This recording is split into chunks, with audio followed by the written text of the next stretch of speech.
بسم الله الرحمن الرحیم. از کانال استاد معماریان در خدمت شما هستیم با یک جلسه دیگه از اعجاز قرآن. سلام استاد. سلام علیکم. استاد جان، با توجه به اینکه در جلسات قبل فرمودید که قرآن معجزه است که به مانند آن نیامده، لذا میشه چند نمونه از این اعجاز رو برای ما بیان کنید تو این جلسه؟ بله. بسم الله الرحمن الرحیم. در جلسات قبل عرض شد که قرآن یک اعجازیه که مربوط به خاتم انبیاست، یعنی معجزات انبیاء گذشته همه زمانمند بود، یعنی فقط افرادی اون معجزات رو میدیدن که در زمان اون انبیا بودن و چون آخرین پیامبر مبعوث شد، خداوند معجزه‌ای باقیه برای ایشون قرار داد، معجزه‌ای که بعد از ایشون باقی باشه و اون قرآن کریمه که خود قرآن تحدی کرده که اگر شما فکر میکنید این کلام بشره، شما یک سوره مثل این قرآن بیارید و 1400 سال هیچ کس نتونسته یک سوره حتی کوچیک مثل سوره های کوثر، سوره توحید که چند تا آیه بیشتر نیست، شبیه به قرآن بیاره. که قرآن میفرماد که اگر میتونید جن و انس جمع بشید و نتونسته تا الان کسی سوره شبیه به قرآن بیاره. جنبه های اعجاز قرآن زیاده و در کتاب های تفسیری در مورد معجزه قرآن زیاد بحث شده. یکی از جنبه های اعجازی قرآن پیشگویی های قرآنه. بعضی از این پیشگویی ها در همون صدر اسلام بوده. مثلا آیه قرآن میفرماد غلبت الروم فی ادنی الارض و هم من بعد غلبهم سیغلبون، یعنی روم مغلوب شدن و در جنگ با ایران و بعد از مدتی دوباره غالب میشن، که همین اتفاق افتاد و این پیشگویی قرآن رو دیدن، یا پیشگویی های از این دست. اما یه پیشگویی هایی دارد قرآن که الان متحقق شده و طی این 1400 سال مفسران قرآن هم نفهمیدن این اعجاز رو، چون ندیدن. بعد دو نمونه از اینا رو میگم که در هیچ کتاب تفسیری هم نیست، چون اینها تازه پیاده شده تو عالم و تفسیر هم نمی کنم از خودم. من قرآن رو ترجمه میکنم و میگم این معجزه‌ایه که الان اتفاق افتاده و میبینیم که این پیشگویی قرآن به وضوح انسان میبینه که این متحقق شده. یکی از اونها بحث آلودگی هوا که در این عصر بود اتفاق افتاده، که در اعصار گذشته در روی کره زمین نمونه نداشته و اون دودیه که همه شهرها رو فرا گرفته. در قرآن سوره ای هست به نام سوره دخان. دخان یعنی دود. در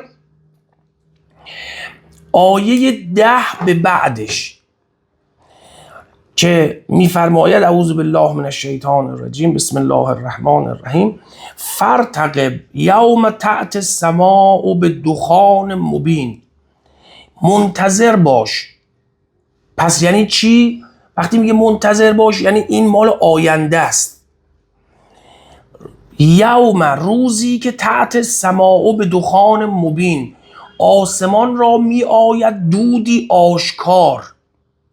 خب یه سوال، وقتی آسمان تهران اگر دود بگیره، آسمان مشهد مشهود نیست این دود. در آسمان مشهد، در آسمان قم، عراق، جاهای دیگه این دود مشاهده نمیشه.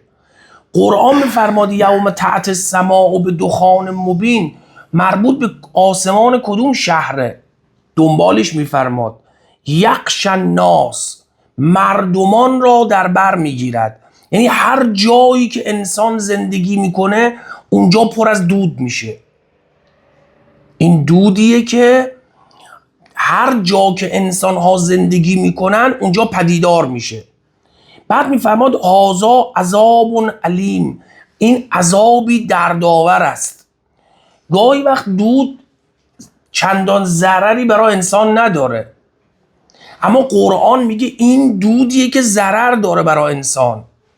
و شما الان میبینید طبق آماری که گفته میشه سالی چند هزار نفر بر اثر این دود و آلودگی هوا میمیرن، حالا غیر از اون کسایی که مریض میشن.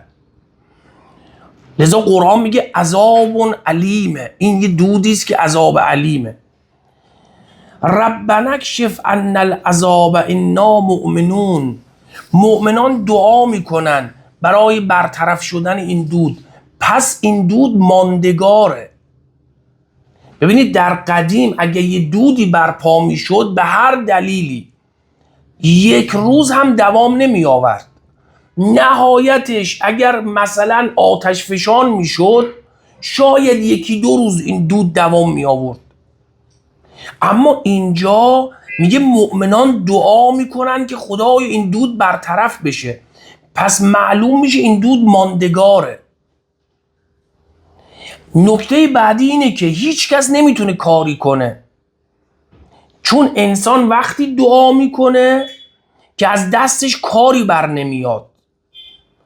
مؤمنان که دعا میکنن پس معلوم میشه مضطر شدن که ربنا اکشف عنا العذاب، خدا این عذاب از ما برطرف کن، انا مؤمنون، ما مؤمنیم.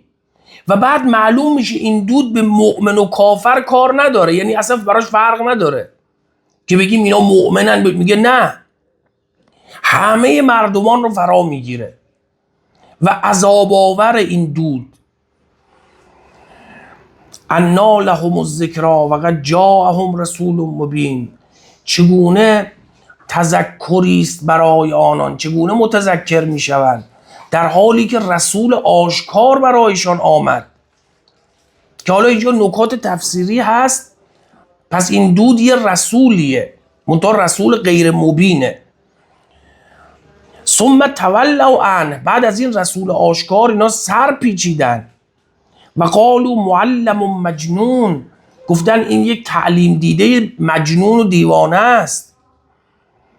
بعد میفرماد انا کاشف العذاب قلیلا انکم عائدون، ما برطرف میکنیم این عذاب رو قلیلا، یعنی در یه مدت قلیلی. انکم عائدون، شما بر میگردید، یعنی به اون سلامتی بر میگردید. منتها کی؟ یوم نبطش البطشة الکبری انا منتقمون، روزی که ما اون بطش و کوبش و اون انتقاممون فرا برسه. یعنی این دود خودش از علائم ظهور منتقمه. ظهور این دود که چند سالی هست، چند سال یعنی تو همین شاید 40-50 سال لااقل تو ایران، به 40-50 سال هم شاید نرسه، این دودی که شهرها رو فرا گرفته و تمام دنیا این معضل رو دارن الان، که هیچ کس هم هیچ کاری نمیتونه کنه. و این برطرف شدنش با آمدن منتقمه که میفرماد انا کاشف العذاب قلیلا انکم عائدون که یوم نبطش البطشة الکبری انا منتقمون، روزی که وقت انتقام فرا برسه.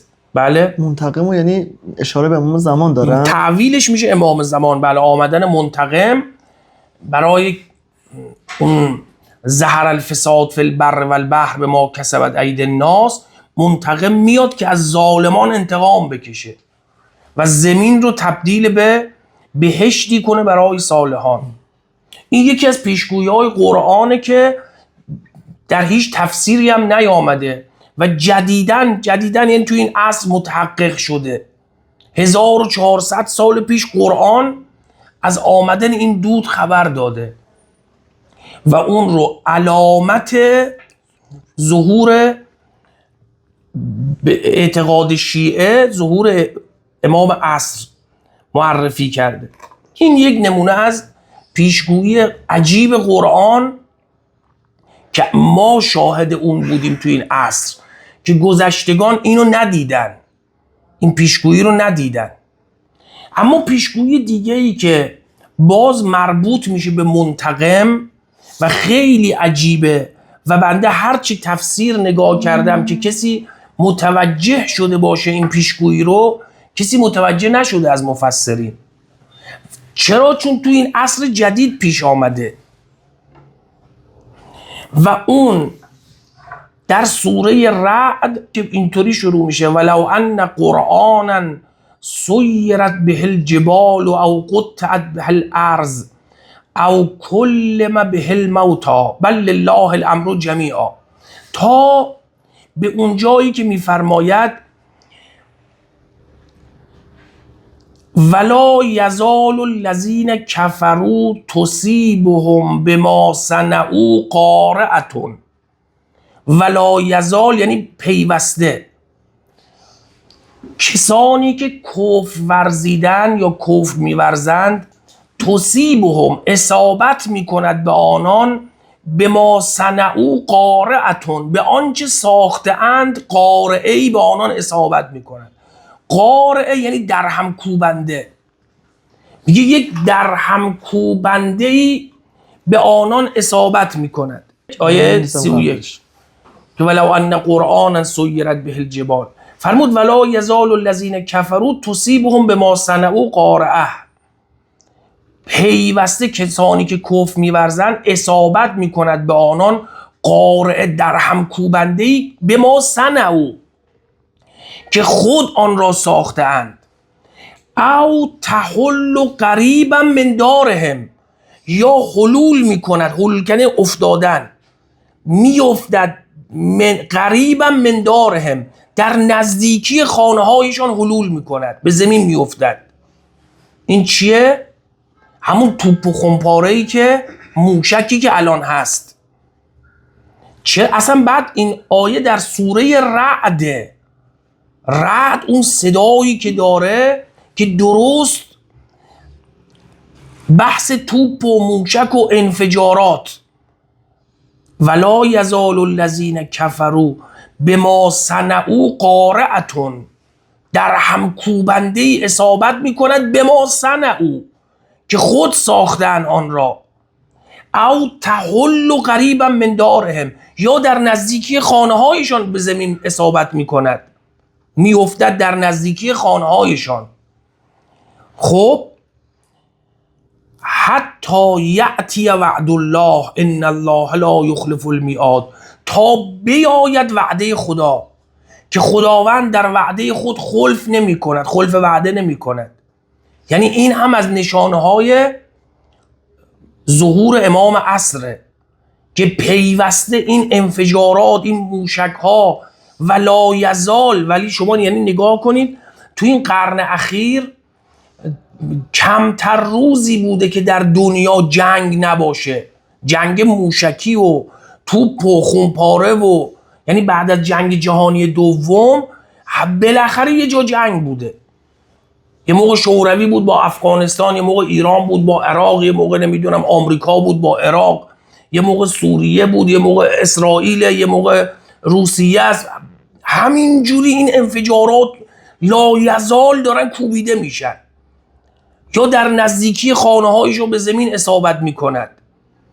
و این هم در سوره رعد که اشاره میکنه به اون انفجارات. بعد میگه لایزال پیوسته این گونه هست حتی یأتی وعد الله، تا وعده خدا بیاد.